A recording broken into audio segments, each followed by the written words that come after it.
Syempre, shout out daw. From Saudi, yan, Suraida. Hello po, Abu Dhabi.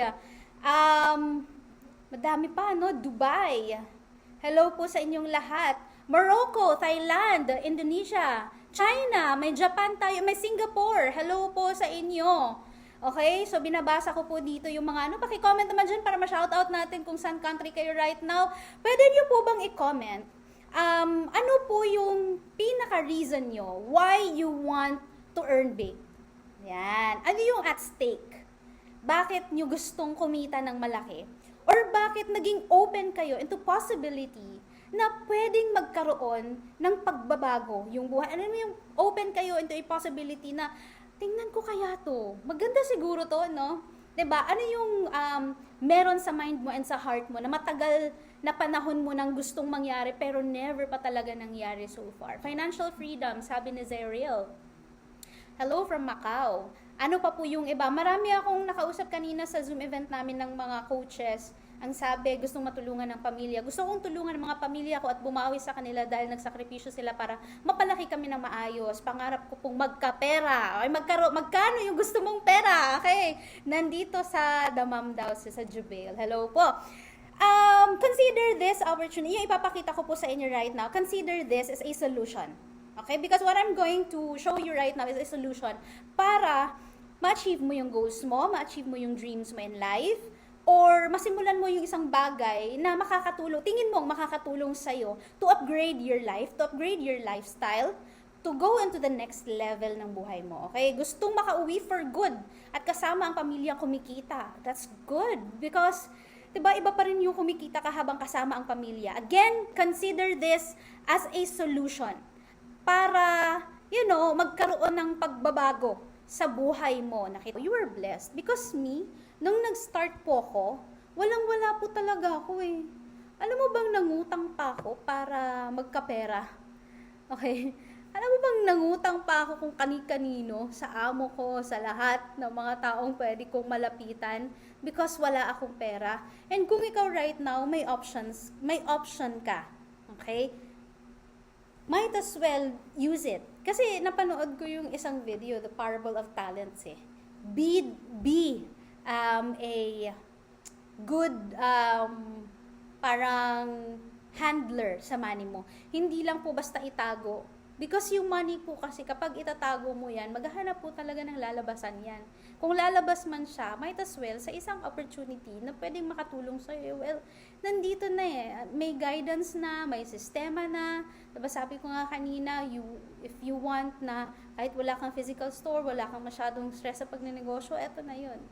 Diba? So, be a good steward para sa binigay sa'yo na biyaya. It's either hahanapan mo pa ng paraan or nasa bank account mo na yan or nasa GCash mo na yan. Diba? Or nasa wallet mo na yan. Ipapadala mo na lang para makapag-enroll ka na. Do it. By all means, do it. Because, sabi nga, capital with guidance multiplies.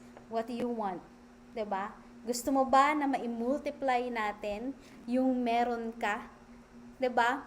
And para mas maging maganda yung takbo, okay, ng paghahawak mo ng pera. Meron nga akong kausap kanina, sabi niya, mentor, gustong-gusto ko na po talagang magpadala kasi nasa Libya po siya. And she will go for an executive account because sabi niya, ilang taon na ako nag-work, mentor. Kung bibilangin ko po, oo, masaya ang family ko sa mga pinapadala ko. Pero kung bibilangin ko lahat ng yon, yung pinadala ko, that's more than million na po ang pinadala ko. Na yung part, yung example, sabi niya sa akin, nasa mga 5M na daw yung naipadala niya in total. Magkano lang yung napunta sa kanya, nakabili lang siya ng damit, just a little of alahas, 'di ba, na pangsuot niya. But the most of it napunta sa pagpapaaral. Okay naman yun kasi may napuntahang maganda, may nakatapos, may nakapag-work.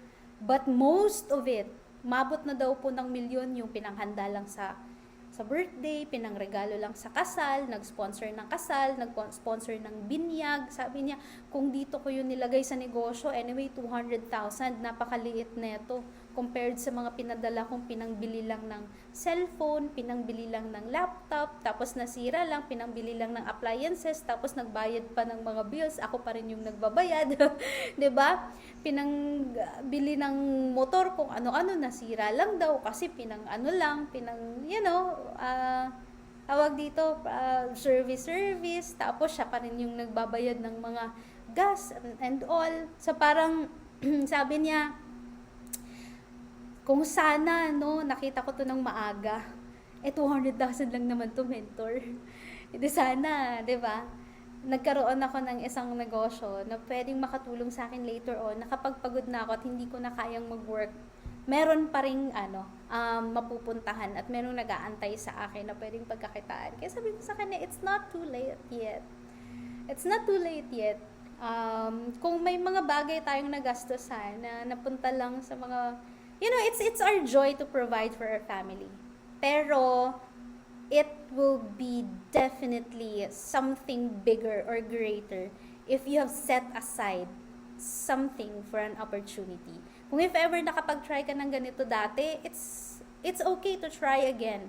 Kagaya ng sabi ko nasa Italy, sabi ko, might as well try again and let's see. Tingnan natin yung magiging partnership natin. And then, ayun, nagustuhan nila. They learned so much. Unti-unti silang kumikita. Madami silang natutunan, which important.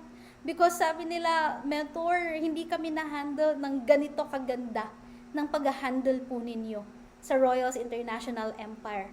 And dati kasi, ganito, ganyan. Di ba? So, it's your time. Maybe this is your time. Maybe this is the right time for you to start all over again or to start na first time because you're already in a great community. Imagine mo, tayo po yung pinakamalaking grupo dito sa Ascendra International. Tayo po may pinakamalaki na income sa Ascendra, sa buong Ascendra International. Kaya saan mo pa titingnan at saan ka pa titingin, di ba? So, might as well, eto na yon.